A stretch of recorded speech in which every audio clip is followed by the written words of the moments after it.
Konco-konco sedaya ingkang sangat kawula mulyakaken, alhamdulillah malam ini kita masih ikut dalam panitia anti hari kiamat. Loh, maksudnya kan gini, bahwa salah satu asyratus saah, tanda-tanda kiamat itu kan kalau orang sudah meninggalkan Al-Quran. Ketika orang tidak lagi membaca Al-Quran, tidak ada orang beriman, tidak ada perkumpulan Al-Quran, itu merupakan bagian kecil ciri-ciri dari segera turunnya hari kiamat. Jadi kita itu termasuk orang yang masuk dalam panitia anti hari kiamat. Semoga sik suwe. Sik akeh arek ngaji. Bismillahirrahmanirrahim. Kita melanjutkan pembahasan dari kesunahan di dalam wudhu. Yang kemarin kita masih membahas masalah as-sunan allati fi atna'i masir roksi, fi atna'i masir roksi, kesunahan di dalam selama mengusap kepala. Saya ulangi sedikit. Yang pertama mengusap seluruh kepala, yang kedua mengusap kedua telinga, yang ketiga mualah berturut-turut di antara membasuh tangan dan mengusap kepala.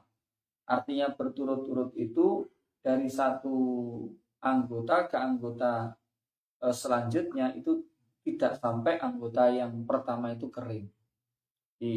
Itu menurut ulama sudah dikatakan berturut-turut. Kemudian mengulang 3 kali. Terus selanjutnya yang kelima, as-sunan allati ba'da mashir roksi, kesunahan setelah mengusap kepala. Apa kesunahan setelah mengusap kepala? 1, mengusap kedua telinga dengan doa Allahumma ja'alni minal ladzina yastami'una al-qaul fayattabi'una ahsanah. Ya Allah, jadikan aku bagian dari orang-orang yang mendengarkan ucapan yang benar, orang yang mendengarkan ucapan-ucapan, kemudian kami mengikuti kebaikan-kebaikan dari ucapan tersebut. Jadi karena ucapan itu ada kalanya baik, ada kalanya buruk. Instruksi itu ada kalanya benar, ada kalanya salah. Tetapi kita meminta agar kita itu diikutkan dalam posisi orang-orang yang mengikuti yang benar dari sebuah ungkapan. Allahumma asmi'ni munadal jannah bil jannati ma'al abrar. Ya Allah, berikan aku kemampuan untuk mendengarkan pemanggil-pemanggil di surga bersama orang-orang yang baik. Wa a'udzubika minan nari wasu'id dar, dan jauhkan aku dari neraka dan buruknya tempat tinggal. Wa yamsahu matis amarratin, mengusap telinga itu 9 kali. Jadi iki to krungu kok ping 9. Nggih. Biasane kan ping 3 to. Nah, ini ternyata kesunahan mengusap telinga itu ada 9 kali. 9 kali itu terdiri dari 3, 3, dan 3. Apa 3 yang pertama? 3 yang pertama itu salatan istiqlalan bima injadidin bi ayyu marra bimusabbihataihi fi ma'ati fil uduni wa yamurra bi ibhamaihi ala dhahiri udunaihi. Yang pertama, dengan menggunakan menggunakan air yang baru, itu menjalankan 2 jari telunjuknya di dalam telinga, di dalamnya daun telinga, dalamnya daun. Jadi niki dilepokno dalamnya terus diputer keluar. Ngeten niki seret 1, air lagi seret 1, air lagi seret 1. Ini sudah berapa? 3. Terus 3 berikutnya itu astimakhaini wa salatan listomakhaini bima injadidin kadzalik bi ayyud khilal musabbahataini bi khorqoil udhunain. Yang kedua itu dengan 3 kali menggunakan air yang air baru, itu telunjuknya dimasukkan dibasahi terus dimasukkan di telinga, diputar-putar di sini dalamnya, bersihkan 3 kali. Nggih, 3 kali. Dilek wong Islam ku normale telingane bersih. Karena nggih niku kewajiban mendengarkan itu lebih banyak daripada berbicara. Bisa niku niku lebih membutuhkan kesabaran daripada berbicara. Soalnya kita lihat lek ono guru, ono kiai ceramah, itu biasanya sing ngantuk kiai ini apa sing ngrungokno.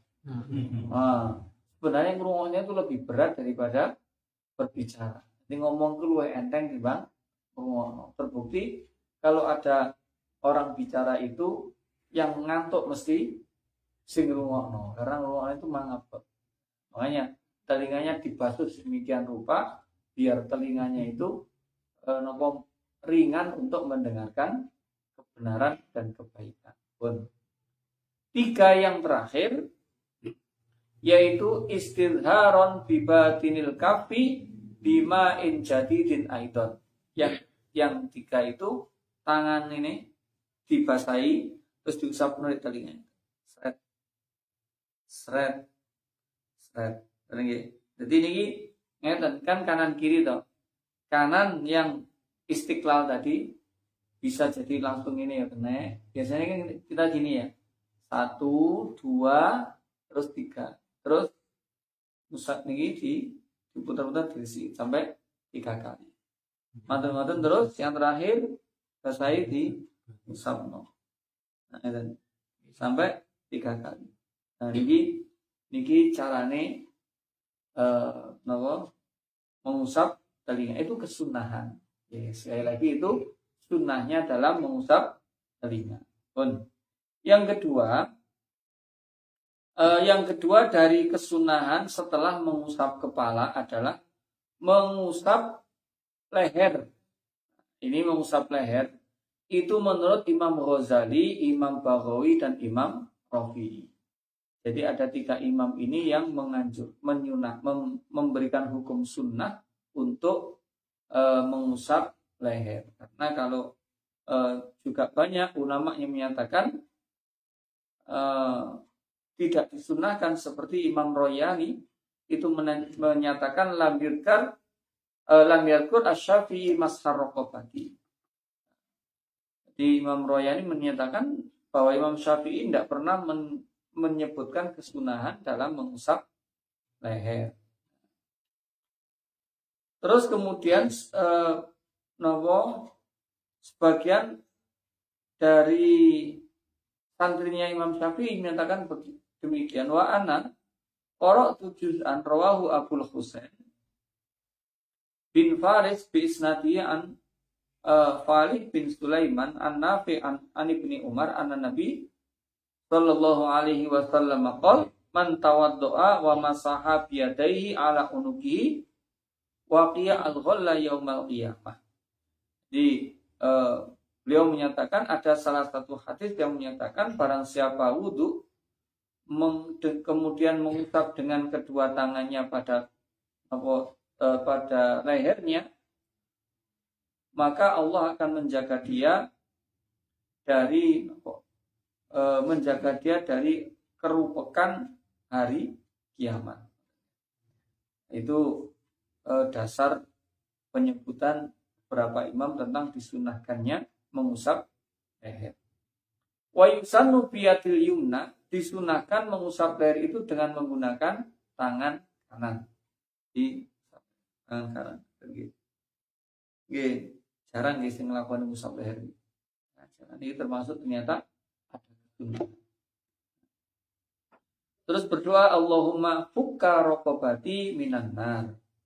Allah pisahkanlah napa hindarkanlah leherku dari api neraka. Wa a'udzubika minas salasil wal aghlal. Dan hindarkan kami dari salasil wal aghlal. Apa salasil? Rantai ini. Dari rantai dan belenggu. Dihindarkan dari rantai dan belenggu. Karena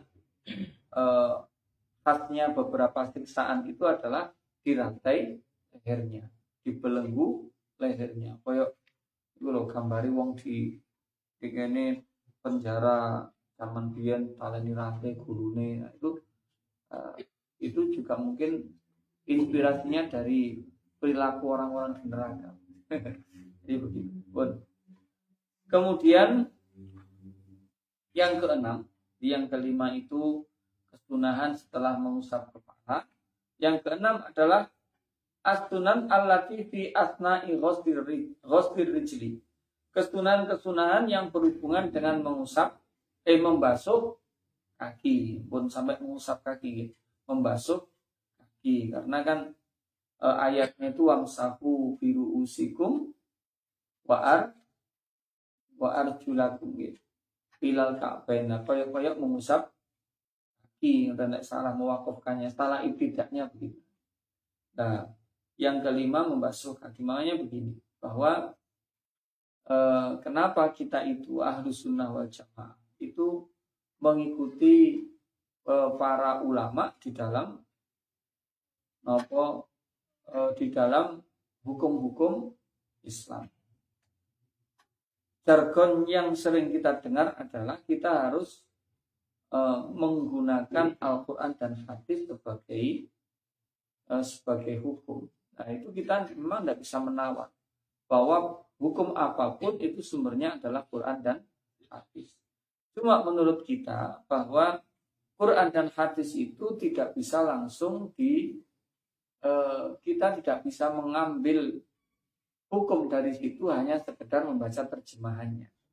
Karena Quran itu terikat erat dengan sejarah diturunkannya. Hadis pun juga demikian, terikat erat dengan sejarah keluarnya hadis yang disebut dengan asbabul wurud. Kalau Quran itu disebut dengan asbabun nuzul, itu terikat erat. Artinya tidaklah muncul suatu hukum kecuali ada latar belakang di situ. Latar belakang itu kemudian menjadi latar belakang dalam munculnya suatu hukum. Kemudian juga untuk menyatakan satu hukum dari Quran dan hadis itu dibutuhkan disiplin ilmu yang sangat banyak. Nah, makanya kita mengikuti apa yang didhawuhkan Al-Quran adalah Fas'alu ahla dzikri in kuntum la ta'lamun. Tanyalah kepada orang-orang yang ahli ilmu. Jadi kita itu sebenarnya mengikuti ulama adalah memang perintahnya Allah. Kalau kita memang tidak mampu untuk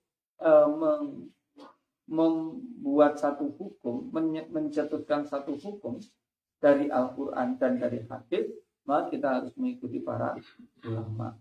Makanya kita membaca hukum itu ya tidak dari Quran, tidak dari hadis.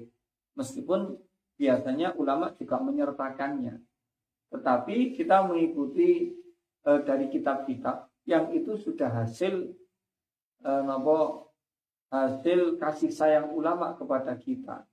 Biar kita ini yang tidak mempunyai kemampuan cukup, tidak merasa kesulitan di dalam menjelaskan sebuah hukum ketika sudah disampaikan dalam kitab-kitab yang beliau tulis. Namanya ini termasuk kesunan-kesunan itu sudah dirangkum seperti ini bentuk rahmatnya, bentuk kasih sayangnya para ulama kepada kita. Ini dijelaskan dengan sangat mudahnya. Ngono sih angel. Karena memang orang Indonesia itu umumnya itu ndak biasa membaca. Kita itu kita akui, kita sendiri itu kon moco niku lah aras-aras. Kon ngrungokno lumayan gelem, tapi lek kon moco Ini memang literasi kita itu lemah. Literasi kita itu lemah. Di antara bentuk literasi itu ya membaca. Wong maca napa jenenge ana ndek ngene WA ana ilmu sing rada dawa. Wes iya. Oh wes pacakno apa maksude. Iki wis gak kira diwaca. Makane wis makanya saya sendiri juga di HP itu menginstal itu apa transkrip itu. Di ono teks yang bawah di copy di dalam transkrip kan munis lumayan. Kalau itu penting kan lumayan. Dan memang membaca itu kelemahan kita di situ. Makanya sering anak-anak ujian itu cepat mengerjakannya. Tinggal pencet A, B, C dan D tanpa membaca. Kadang pas soal nasmetu diluk mari kok cepet tibae soal petang puluh isine 50. Saking pintere. Memang sering nggak dibaca, apalagi kalau pelajaran bahasa Indonesia, bahasa Inggris diwaca ora diwaca lah. Pun itu makanya ini juga dipahami betul oleh para ulama. Dipahami betul. Makanya wis ngomongku yo beliau itu punya kewajiban untuk untuk mengarahkan agar umatnya Nabi Muhammad itu semua dalam track yang benar, dalam track yang benar. Maka karena dilihat kondisinya seperti itu, orang yang menghafal Al-Quran itu kadang juga tidak tahu artinya. Orang yang hafal Al-Quran seringkali juga Joko apalane tok is angel.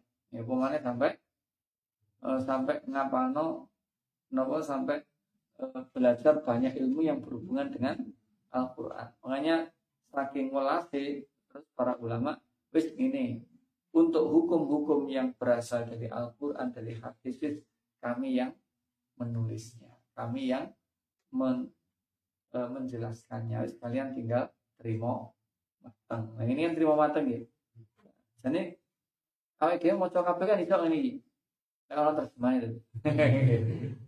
Ini saya tuh bagian dari melok para ulama niku, para ulama yang menulis kula masak moto. Nah, jangan karek logo karo ngopi karo rumah. Saling berbagi. Kemudian yang yang keenam ya, as-sunan allati fi asna'i ghusli rijli, sunahan-kesunahan di tengah-tengah atau selama membasuh kaki. Kesunahan-kesunahan selama membasuh kaki. Yes. Kita biasa dan lek wudu wisuh ngoten niku. Sunah sing kan kadang-kadang ndak tahu pokoke wisuh ngono nggih. Nah, ini kalau kenapa kok perlu kita tahu? Ketika kita melakukan satu kesunahan dan kita meniatkan untuk melakukan satu kesunahan, itu sudah ada poin tersendiri. Ono ganjarane sunnah. Tapi tidak sekedar kita membahas kok. Meskipun itu kadang sesuai dengan sunnah, itu tidak diberikan pahala melakoni sunnah. Kenapa? Karena kita tidak tahu ilmunya, tidak tahu niatnya.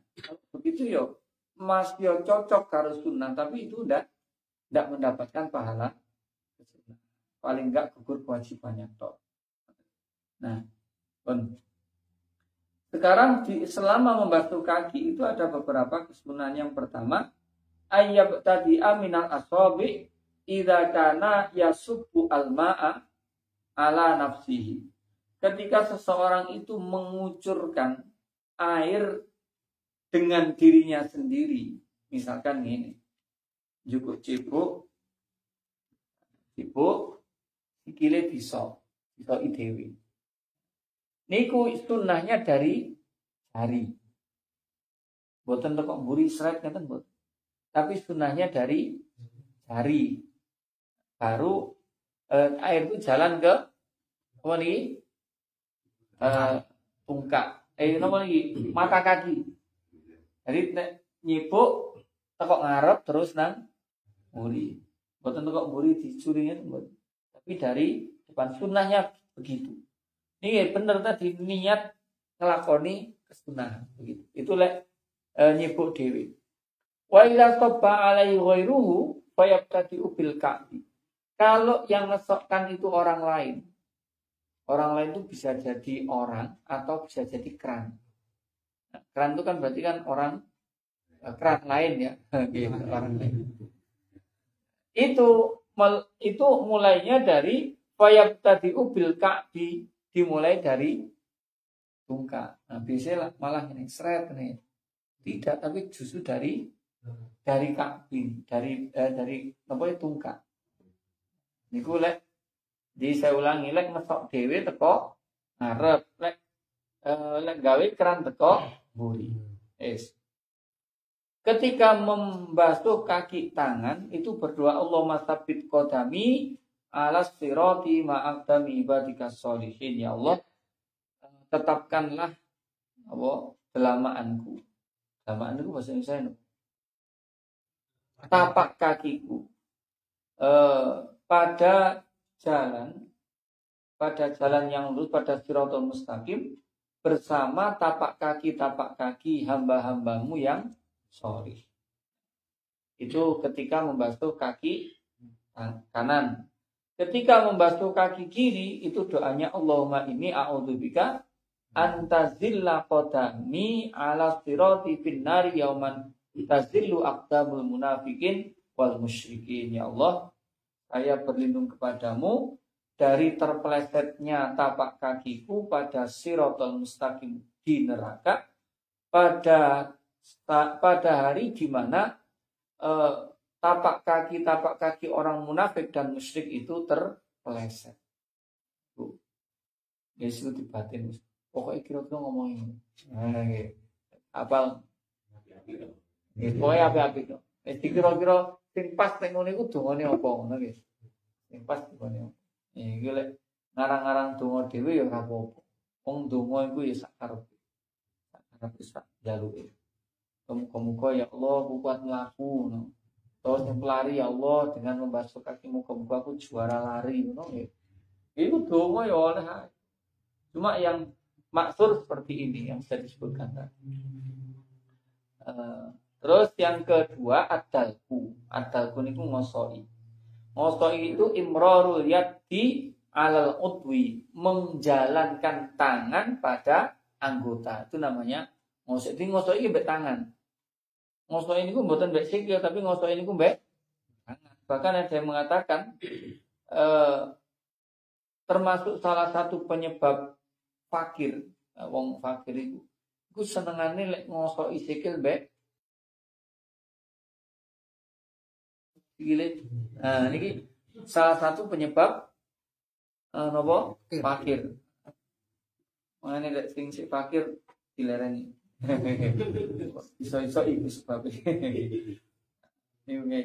Jadi adal pun ngosoi itu imrarul yadi alal udwi, menjalankan tangan di anggota. Itu namanya adal ngosoi.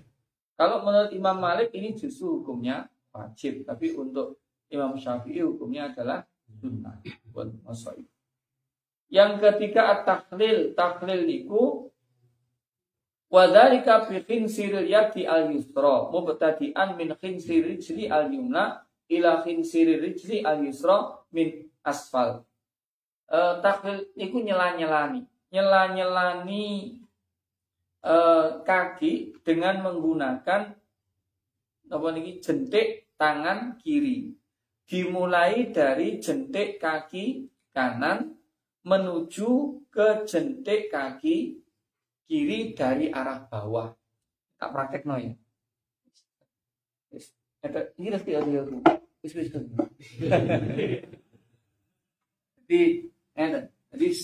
Jadi mulainya kok tengen menggunakan jentik kiri. Jadi dimoknya tadi kelasane. Nah ini jenenge takhlil, nyela-nyelani. Tapi lek buri ono sing ngantri gak usah ya. suwe meneh. Oh, iki sunah iki.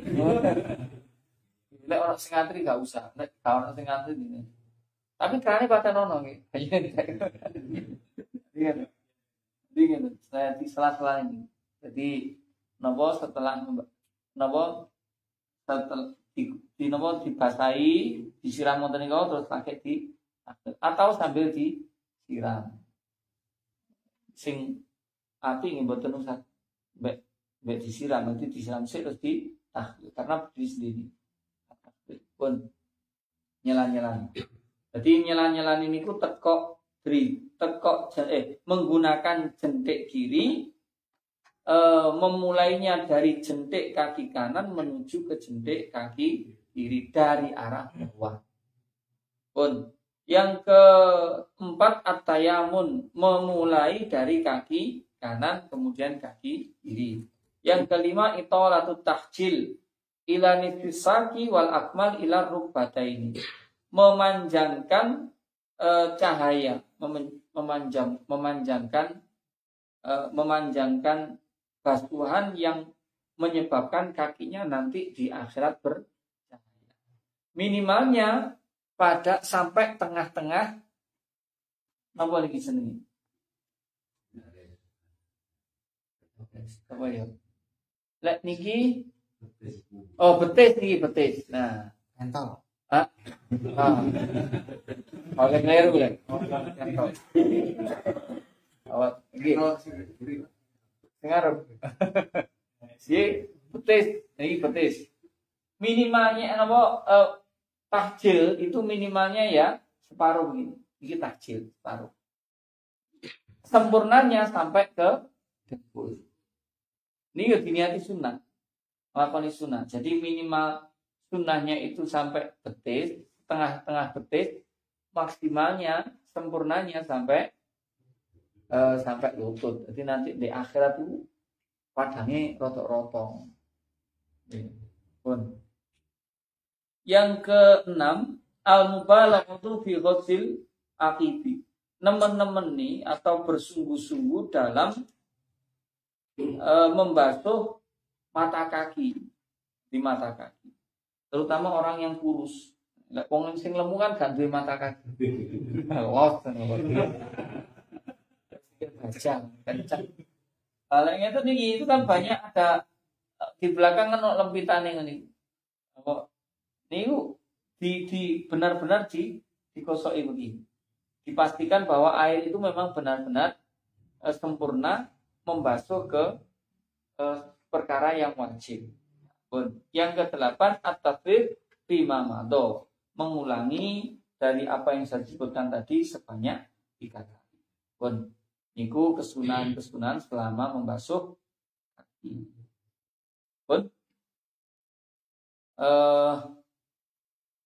Ada pertanyaan?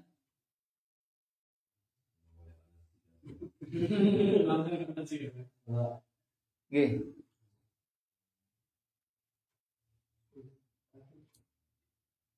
Berantem.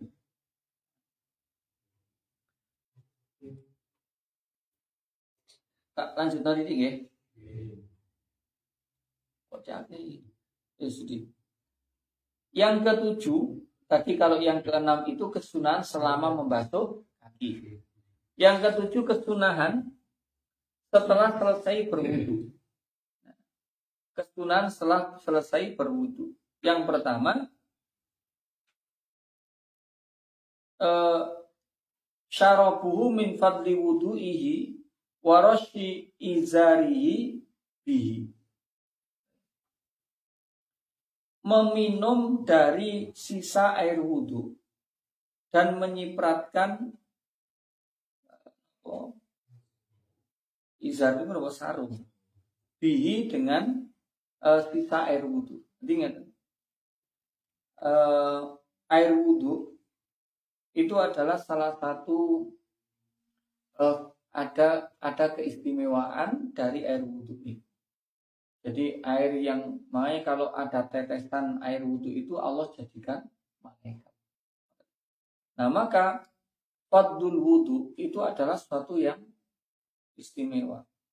Jadi air kan kata ini kan ono sisa pot nggih. Itu ini diminum itu napa bagusnya kan set diminum itu termasuk sunnah. Meminum air napa dari lebihan dari sisa air wudhu itu. Terus kemudian dicipratkan di itu terus bagian dicipratkan di sarungnya. Itu juga hukumnya sunnah. Karena saya dulu juga pernah diberikan guru saya pernah menyampaikan gini. Dan salah satu untuk menguatkan, menyehatkan badan. Kalau orang perempuan itu kalau hamil itu termasuk biar nanti anaknya itu cerdas. Niku jangan lupa meminum sisa air wudhu. Sisa air wudhu. Di sisa air wudhu itu diminum. Ya, mungkin hubungannya itu kan kalau disampaikan air yang menetes dari wudhu itu kan jadi malaikat. Nah, berarti nanti malaikatnya pasti malaikat rahmat. Dan nanti malaikat itu akan menjadi lantaran bagi nopo kita diberikan kesehatan, anak diberikan kecerdasan. Terus kemudian yang kedua, kesunahan setelah berwudu adalah doa dengan menghadap ke kiblat, mengangkat kedua tangan bihaitsu yura bayadu ibtaihi, sekiranya putih-putihnya kelek itu tampak ketika mengangkat tangan. Jadi kan kadang dongo itu kan nih kemarin ngantuk kan kayaknya dongo padahal. Nah, kesunahan berdoa ketika berwudu itu ini. Jadi sekiranya itu berarti kan ukurannya itu kelek.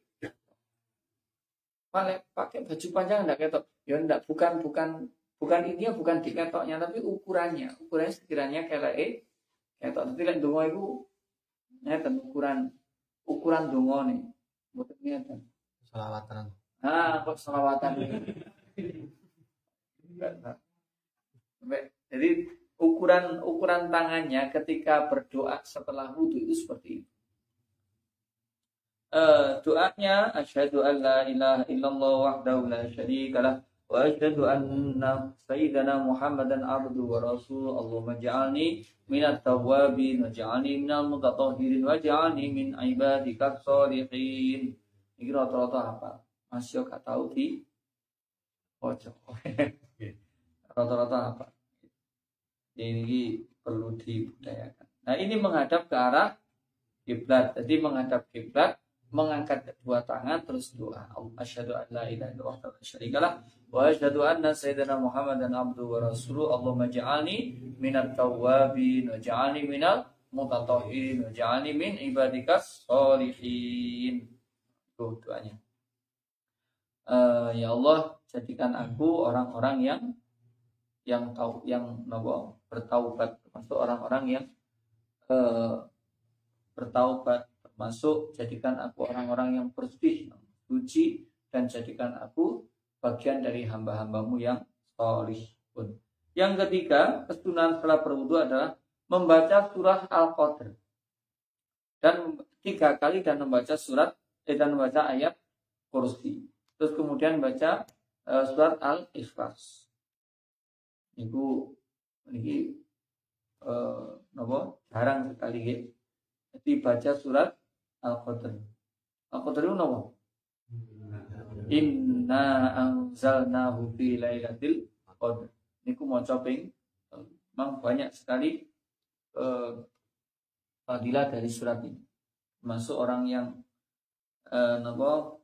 kalau kita menguburkan orang yang meninggal niku nggih di bantale niku dibaca surat Al-Qadr. Yang biasa ngewangi duduk napa-napa niku lek nunggu iya cuma nunggu itu. Jadi ambil kalau ndak sing lek atoh lek misalkan lemah bantal atau yang juga lemah wacana surat al-qadar itu juga. Itu bagian dari kita sedekah kepada mayit. Jadi nanti kalau tidak salah nopo dibebaskan dari azab kubur. Baca nopo surat al-qadar. Dibaca surat al-qadar ayat al-qadar 3 kali, ayat kursi, kemudian baca surat al-ikhlas. Terus powe tenan. Terus yang keempat, sholatul sunnatil wudu, sholat sunnah setelah berwudu. Jadi ada sholat sunnah wudu. Wa ya ba'dal wudu bihaitu tunsabu ilaihi. Bihaitu tunsabu ilaihi artinya sekiranya pantas disebut bahwa dia sholat setelah wudu. Artinya apa? Jadi loro mau terus lagi mlebu masjid misalkan iku wis setengah telu. Terus mari ono salat sunah apa? Salat sunah wudu. Lah wudu iku mau lagi salat sunah saiki. Nah, maksudnya ndak lama setelah dia berwudu terus kemudian dia salat sunnah. Nah, niki napa sejarah niku sinten sahabat Bilal niku beliau suatu saat Nabi itu bilang begini, Bilal, saya kok dengar terompahmu itu, saya kok dengar langkahmu ada di surga. Ibadah sunnah apa yang kamu lakukan? Wah, kok istimewa men. Aku durung nang swarga wis disi, aku wis durung kok wis krungu aku ono sikilmu ndek kono. Saya tidak pernah lakukan apa-apa itu. Sesuai dengan ajarkan, cuma saya itu biasanya kalau habis wudu saya salat sunnah. Nabi tidak pernah mengajarkan, tapi sahabat bilang melakukan. Lagi karena nabinya itu Nabi Muhammad, iku dibais dimarahi. Jadi lek coro bahasa nih, sebenarnya sahabat bilang itu melakukan satu kebid'ahan. Lek coro wong sebelah itu bid'ah Nabi ra tahu nglakoni. Sudah banyak dicontohkan. Bahkan sahabat Bilal itu dulu pernah diajari Nabi tentang sholat sunnah setelah wudu. Kemudian dia sholat sunnah setelah wudu itu disampaikan termasuk fadilahnya. Sahabat Bilal itu langkahnya sudah didengar oleh Nabi di surga. Baca suratnya waktu sholat sunnah setelah wudu itu adalah surat Al-Kafirun dan surat Al-Ikhlas. Watan dari jubi Oke. Terus mungkin begini, Pak, gimana kalau misalkan saya habis wudu masuk masjid. Saya niat sholat setelah wudu, saya niat sholat sunnah tahiyatul masjid, sekaligus niat sunnah qobliyah zuhur. Boleh apa enggak? Boleh. Nah, gitu. Enggak sah. Terus ganjaran ya masing-masing punya nilai tersendiri. Jadi masih sholatnya mek loro, tapi ganjarannya telu. Ganjarannya telu. Itu boleh. Jadi digabung. Misalkan kita datang ke masjid, kan masuk masjid itu sholat sunnah tahiyatul masjid. Wah, di mari ngono sholat sunnah qobliyah bareng diakei. Wah, terus sholat sunnah qobliyah zuhur sekaligus sholat sunnah tahiyatul masjid itu boleh. Lantas wudu tambah bisa niat sholat sunnah wudu. Oke. Carane niat tak pun disebutkan di awal nih, oke. Ada 3 derajat nih, oke. Jadi sholatnya fardu itu harus ada 3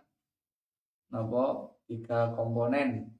Yang pertama qasdul fi'li, yang kedua adalah ta'yin, yang ketiga adalah fardhiyah.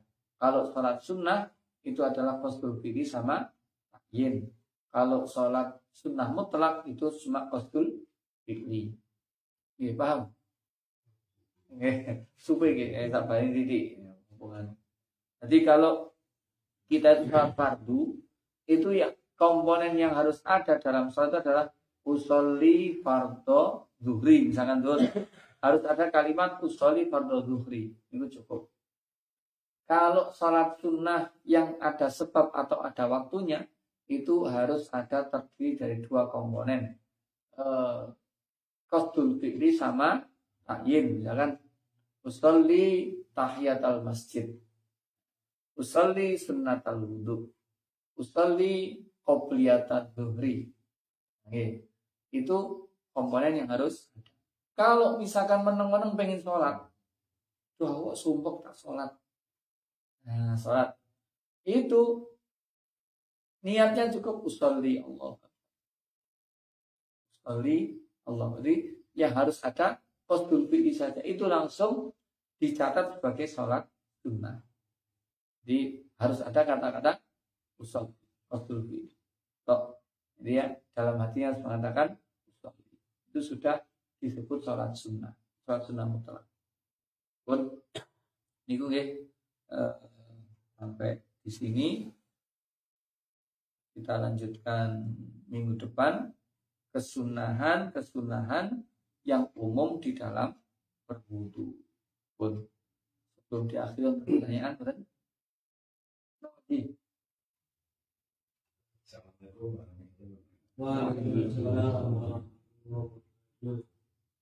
Masalah wudu jami no.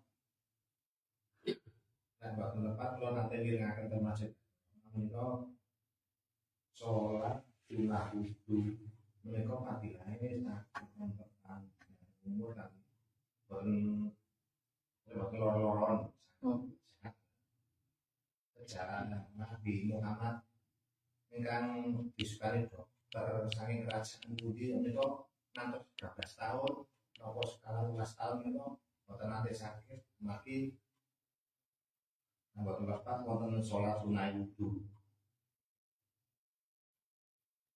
Sing maksud kula pelajaran sing kados menika napa eman-eman ngantos namun dimiringaken telinga ilang kula gadhe nuwun saumpami wonten di catet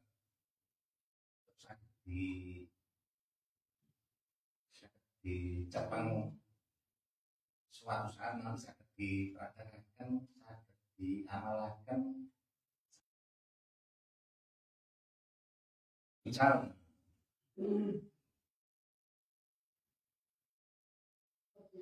masalah air wudu yang itu teman-teman air wudu itu ya kayak tapi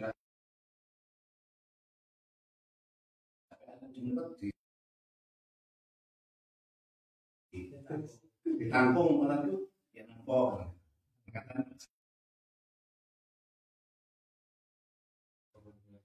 Oke, yang pertama berkaitan kali apa? Bagaimana agar kita niku duwe ilmu ki ya dilakoni dan ini merupakan penyemangat bagi kita semua. Jadi biar kita niku lek ngaji yo gak apa jenenge koyok pipo liwat los ora keri blas pipo lek resik ngono. Di pipo niku nggih kudu ana nyangket-nyangket ngoten nggih. Napa Pak Narsiwo nate mireng lek salah satu dari sholat sunnah wudu itu adalah menyehatkan badan. Insyaallah niku bener niku bener. Wong napa jenenge secara umum itu kan syariat itu memberikan syariat itu memberikan petunjuk-petunjuk itu pasti ada hikmahnya. Semuanya ada hikmahnya. Cuma kadang-kadang hikmah itu kita belum mengetahui. Nah mungkin salah satu hikmahnya ini kau menyehatkan. Ya, insya Allah benar. Pun yang kedua tentang fadlul wudu itu beda gitu. Jadi emang gini, fadlul wudu itu yang dimaksud sanes air yang air basuhan. Kalau air basuhan namanya air mustahmam. Nah, ini tidak ada manfaatnya. Tidak ada manfaat. Yang air yang nempel terus kemudian apa jenenge nempel di tubuh kita, dan itu kan mesti kan biasanya kan netes. Nah, kan itu loh yang dimaksud fadlul wudu. Karena air yang mengalir ketika kita berwudu. Karena yang mengalir ketika berwudu itu namanya air mustahmam. Nah, itu tidak bisa digunakan kecuali kalau jumlahnya sudah mencapai 2 ular. Beda kalau air sisa wudunya Kanjeng Nabi, ini beda. Kalau Kanjeng Nabi itu enggak khusus Kanjeng Nabi. Karena bahkan sahabat itu lek Kanjeng Nabi wudu ini rebutan nadai. Rebutan nadai. Jadi airnya Nabi wudu itu enggak pernah menempel ke tanah. Semuanya diambil oleh sahabat. Ya rebutan. Nadai digawe diombe, diusapno, dinamakan pokoknya airnya Nabi kalau wudu tidak pernah sampai di bahkan darah cantuknya Nabi itu yang disuruh membuang itu justru malah diminum oleh sahabat.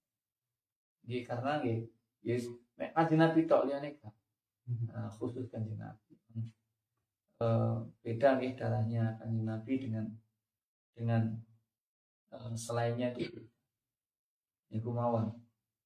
Dan ya, jadi sekali lagi bahwa yang dimaksud fardul wudu itu ya air yang menempel ketika kita berwudu. Kan berarti kan dinamon itu tidak banyak.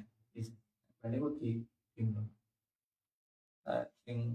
yang kita gunakan untuk berwudu itu namanya air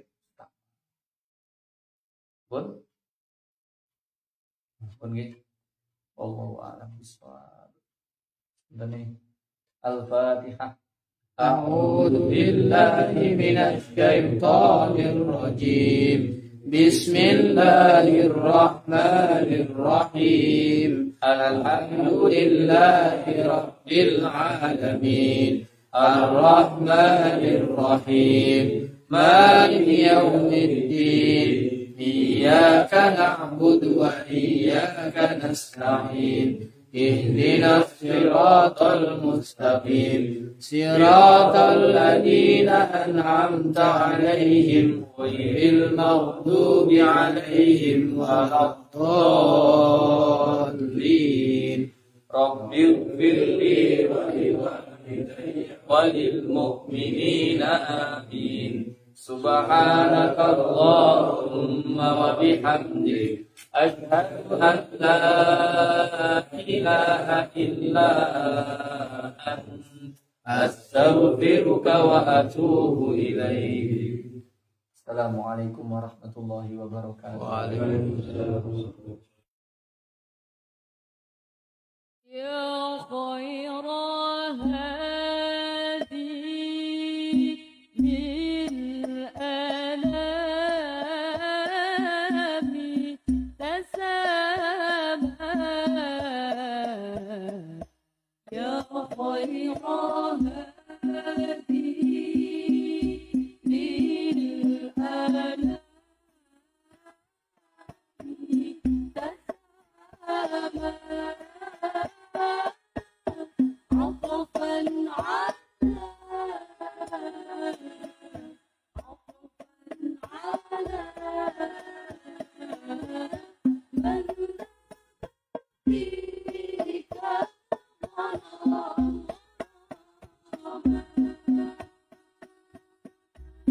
أنت الذي شرفت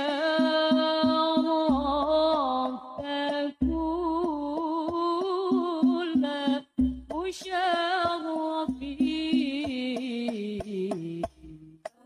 أنت الذي شرفت